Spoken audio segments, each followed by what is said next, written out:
Baik. Assalamualaikum warahmatullahi wabarakatuh. Waalaikumsalam warahmatullahi wabarakatuh. Bagaimana kabar? Alhamdulillah, sehat. Baik, alhamdulillahirabbil alamin. Wassalatu wassalamu ala asyrofil mursalin wa ala alihi wa ashabihi ajmain, amma ba'd. Sahabat-sahabat sekalian yang saya banggakan, pada hari ini kita bertemu lagi untuk memulai perkuliahan pada semester ganjil ini dengan tentunya materi kita adalah materi yang pertama kali atau pertemuan pertama. Olehnya harapan saya nanti ketika perkuliahan berjalan semuanya aktif, dan kemudian ketika saya mengatakan pagi, maka jawaban teman-teman atau sahabat-sahabat sekalian adalah rosol. Kalau saya mengatakan siang, maka jawabannya adalah posintu. Kalau saya mengatakan malam, maka jawabannya adalah sintu maroso. Bisa dipahami? Baik. Sahabat-sahabat sekalian, hari ini kita akan belajar tentang mata kuliah hadis tarbawiyah. Nah, tentunya ini akan berkaitan dengan hadis-hadis pendidikan dan pembelajaran. Olehnya, mohon perhatian semuanya agar semua bisa memahami dan bisa mengaplikasikan di tengah-tengah masyarakat nantinya. Sahabat-sahabat sekalian, sebelum masuk pada materi, saya ingin mengabsen untuk mengetahui siapa yang tidak hadir dan siapa yang hadir dan siapa yang sakit. Olehnya, yang disebut namanya agar mengatakan hadir atau aywa. Asraf hadir. Nur Samsi tidak ada. Kemudian Ahmad tidak ada. Kemudian Alma tidak ada. Berarti yang lainnya hadir ya. Baik, terima kasih. Sebelum kita memulai materi, maka sesuai dengan hadis Rasulullah, kita harus selalu berdoa. Tujuan berdoa ini adalah supaya apa yang kita lakukan bisa mendapatkan pahala dan mendapatkan ridha dari Allah Subhanahu wa taala. Sahabat-sahabat sekalian, kita mulai berdoa bersama-sama dan saya yang akan memimpin langsung. Doanya adalah agar semuanya ikut apa yang saya ucapkan. A'udzubillahi minasyaitonirrajim. Bismillahirrahmanirrahim. Bismillahirrahmanirrahim. Rabbi zidna ilma. Warzuqna fahma. Baik. Sahabat-sahabat sekalian, dalam hadis dikatakan, kun aliman au muta'alliman au mustami'an wala takun rabi'an. Artinya, jadilah kalian sebagai orang yang belajar atau pembelajar atau peserta didik, dan jadilah kalian sebagai orang yang mengajar atau pendidik, dan jadilah kalian orang yang benarkan nasihat-nasihat. Kalau tidak bisa jadi pelajar, tidak bisa jadi dosen, tidak bisa jadi guru, maka kalian diwajibkan untuk menjadi orang yang benarkan nasihat, baik di majelis taklim ataupun di tempat-tempat yang di dalamnya ada nasihat-nasihat yang positif untuk mendapatkan kebahagiaan dunia dan akhirat. Kemudian ditunjang lagi dengan satu pepatah yang mengatakan begini: at-ta'limu fi sigari kan-naqshi 'alal hajari. Belajar di waktu kecil bagaikan menulis di atas batu. At-ta'limu fil kibari kan-naqshi 'alal ma'i. Belajar di waktu besar atau sudah tua maka bagaikan menulis di atas air. Tentu kalian penasaran apa makna yang tersirat di dalamnya. Olehnya kita akan sama-sama belajar dan mengkaji makna dari proses belajar mengajar, serta kewajiban dan tujuan serta manfaat yang akan kita dapatkan ketika kita belajar dan mengajar. Sahabat-sahabat sekalian yang saya hormati, pada hari ini saya minta untuk mengambil posisi masing-masing dengan bentuknya U. Silakan bentuk U. Bentuknya U ya. Ya, silakan di belakang. Di belakang, kemudian samping kanan dan kiri.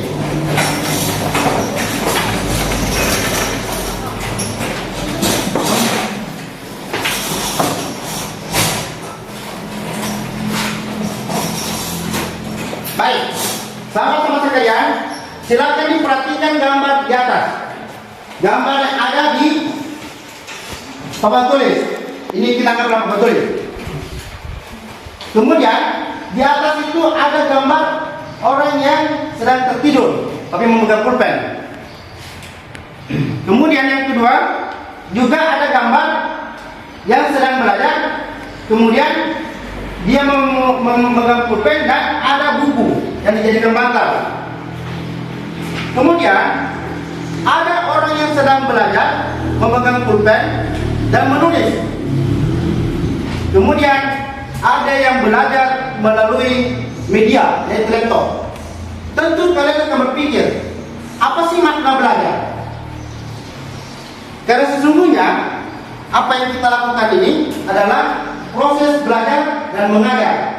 Kalian ini adalah orang yang belajar, tapi nanti akan menjadi pengajar. Sebelum saya menampilkan gambar-gambar tadi, terlebih dahulu saya ingin mendefinisikan. Ini persepsi sendiri ya, perspektif sendiri. Apa itu belajar? Belajar adalah segala sesuatu aktivitas yang dilakukan baik secara terstruktur maupun non terstruktur yang dilakukan oleh seseorang untuk mendapatkan ilmu pengetahuan. Belajar. Kalau mengajar adalah sesuatu yang dilakukan atau segala sesuatu yang dilakukan oleh seseorang baik terstruktur maupun non terstruktur yang di dalamnya melakukan proses transfer ilmu kepada seseorang agar orang itu yang mendengarkan atau yang mengikuti proses belajar itu bisa mendapatkan ilmu yang belum diketahuinya. Itu mengajar. Kemudian di sini belajar dan mengajar merupakan transaksi atau proses interaksi sosial antara kedua belah pihak atau antara pembelajar dengan pengajar atau peserta didik dengan pendidik. Itu yang dikatakan belajar dan mengajar. Nah, apa itu kewajiban? Kewajiban itu adalah segala sesuatu yang dilakukan oleh seseorang yang bila mana dia tidak melakukan sesuatu, maka dia memiliki beban moral. Contoh, seorang guru tidak masuk mengajar, maka tentu dia akan memiliki beban moral karena dia memiliki tanggung jawab dan tugas. Dan tugas dan tanggung jawabnya itu adalah sebagai kewajiban. Baik. Sahabat-sahabat sekalian, mari kita perhatikan gambar berikut.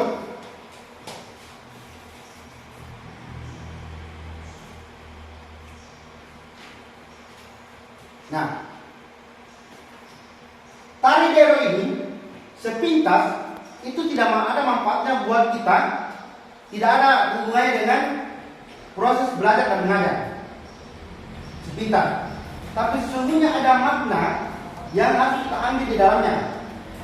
Bagi orang yang melihat dero, itu adalah proses untuk belajar. Sedangkan orang yang melakukan yang dero atau yang sedang melakukan tarian dero, itu sesungguhnya dia mengajar. Nah, itu salah satu contoh makna dari belajar dan mengajar. Nah, kenapa demikian? Walaupun ini sebuah tradisi atau budaya atau tarian, tetapi ada proses belajar dan mengajar di dalamnya. Apa maknanya? Silakan diperhatikan. Itu mereka saling bergandengan tangan. Maknanya apa? Manusia itu seharusnya belajar agar selalu bergandengan tangan. Tujuannya adalah supaya mereka bisa menjalin silaturahmi agar kehidupan di dunia itu bisa aman dan damai. Dan bagi orang yang mengajar tadi atau yang melakukan dero tadi, itu merupakan salah satu contoh bahwa pendidik itu memang harus memberikan contoh yang baik.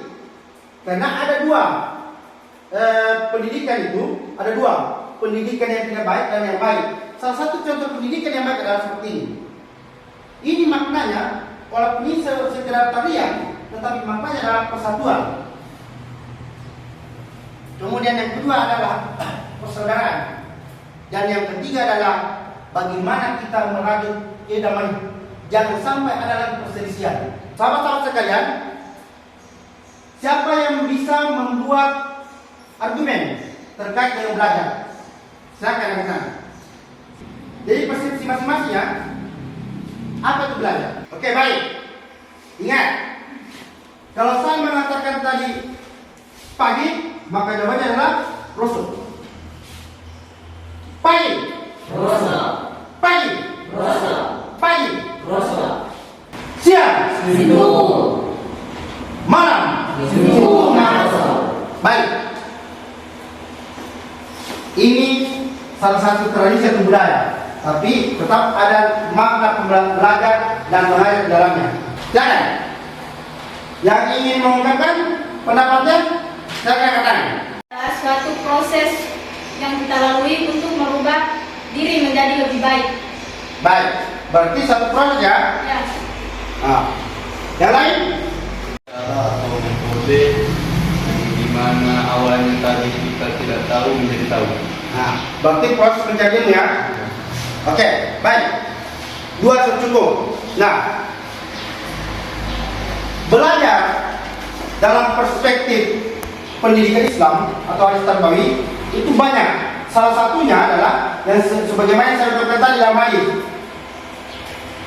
Kun aliman, au muta'alliman, au mustami'an, wala takun rabi'a. Dalam hadis ini kata wala takun rabi'a, jangan menjadi orang yang tepat. Sesungguhnya banyak yang mendefinisikan sebagai orang yang bodoh. Tapi ingat, tidak ada satupun manusia yang diciptakan di dunia ini adalah bodoh. Tidak ada. Hanya mungkin ada kekurangan sedikit. Baik, sahabat-sahabat sekalian. Kalau kita mau melihat dari budaya-budaya yang saya tampilkan ini, itu bisa kita lihat pada buku almarhum Profesor Dr.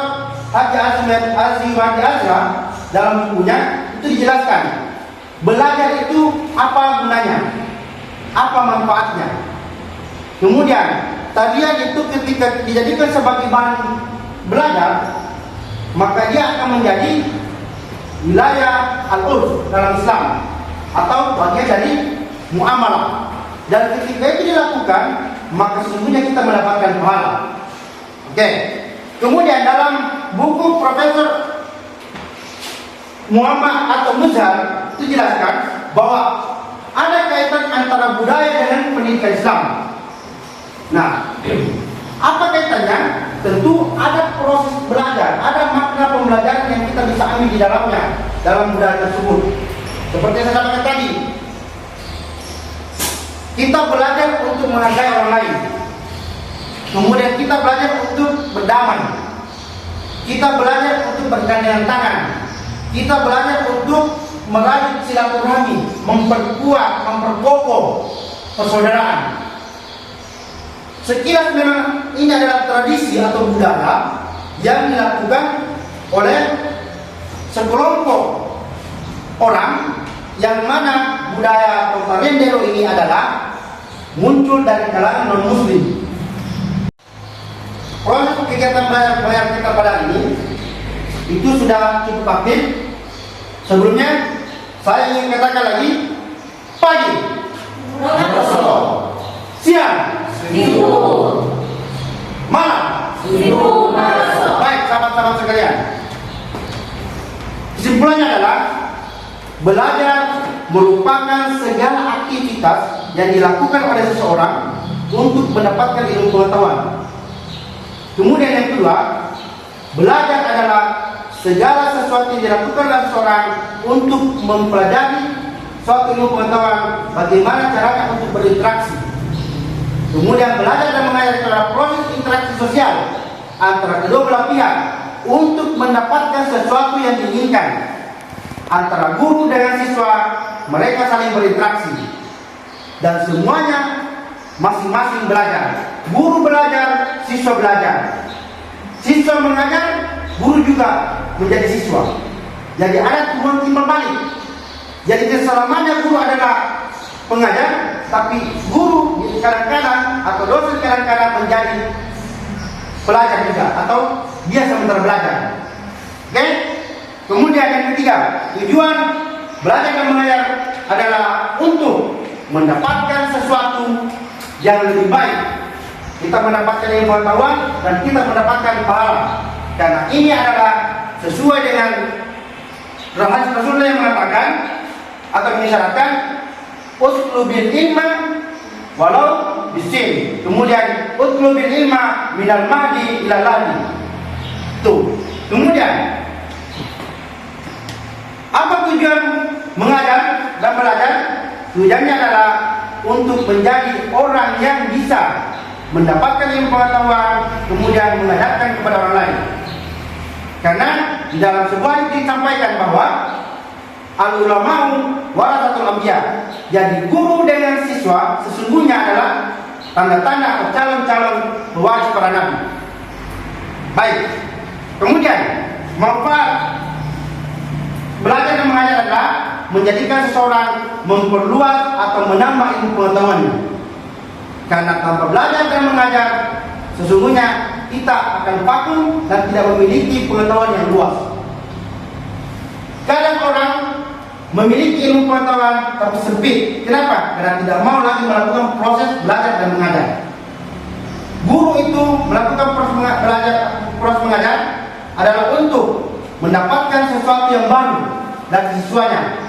Karena dengan melihat sesuatu itu adalah proses belajar. Dan ketika kita melakukan proses belajar, pasti kita akan mendapatkan inspirasi dan ilmu yang baru.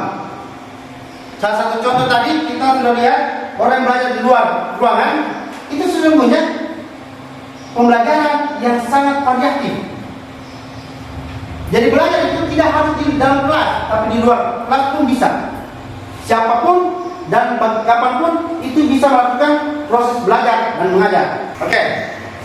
Nah, sahabat-sahabat sekalian, tugas akhir kalian adalah mencari konsep-konsep belajar mengajar, kewajiban belajar mengajar, tujuan dan manfaat belajar mengajar, baik perspektif hadis maupun ulama atau teori. Dan kalian bisa baca buku-buku yang ada atau yang tertera dalam silabus yang telah saya bagikan. Di situ ada buku-buku tentang ulumul hadis, kemudian ada hadis-hadis tarbawi, kemudian ada buku-buku yang berkaitan dengan ilmu pendidikan, kemudian ada buku-buku yang berkaitan dengan proses belajar mengajar atau pembelajaran. Silakan dicari, dibaca, kemudian nanti buat resumenya. Insyaallah ke depan atau pertemuan yang akan datang, sebelum kita melanjutkan materi, saya akan melakukan apresiasi kembali, kemudian menanyakan apa hasil bacaan teman-teman atau sahabat-sahabat sekalian, apakah sudah dipahami atau belum. Demikian kita pelajari pada kesempatan ini. Dan sebelumnya saya mengucapkan terima kasih karena kalian adalah orang-orang yang belajar untuk menjadi pengajar. Kalian adalah peserta didik untuk menjadi pendidik. Wallahu musta'an, wallahu muwaffiq ila aqwamit thoriq, wallahu hadi ila siratal mustaqim. Assalamualaikum warahmatullahi wabarakatuh. Waalaikumsalam.